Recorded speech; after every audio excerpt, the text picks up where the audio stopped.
Hello everyone. Moving forward, I will be uploading short scenes or plays that I've created from my mind. My goal is to become a better writer and communicator, and what better way to do so than through storytelling?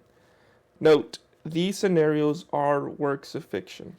Any references to historical events, people, or places are used fictitiously, or are the product of my imagination. Any resemblance to actual persons, living or dead, events, or locales is entirely confidential. This first scene is set in a small town. Reverend Williams gives a sermon reflecting on the year. He expresses his joys and grievances through scripture. The crowd applauds as he approaches the podium.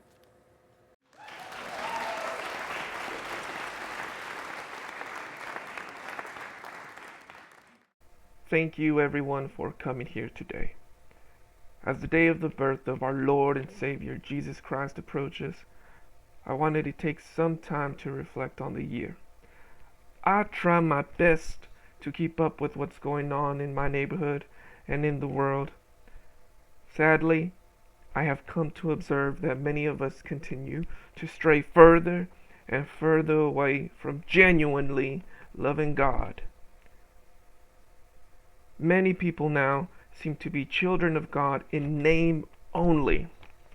They say they love God, but they continue to commit sin, murder, theft, lies. These people won't stop, yet they will continue to claim they love the Lord and follow His teachings. In John 3:18, our Lord says, and I quote, "My little children, let us not love in word, neither in tongue, but in deed and in truth." It pains me to see such blatant disrespect to our Lord.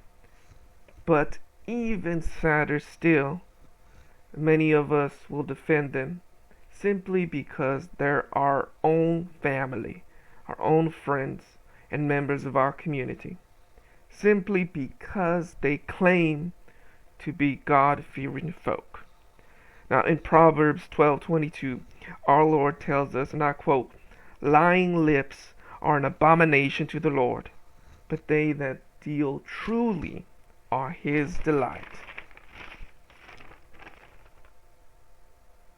We must be honest with others, but more importantly, we must speak truth to ourselves.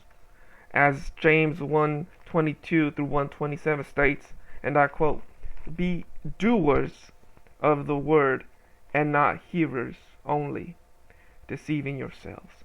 For if anyone is a hearer of the word, and not a doer, he is like a man observing his natural face in a mirror. For he observes himself, goes away, and immediately forgets what kind of man he was." Our love for the Lord must be genuine.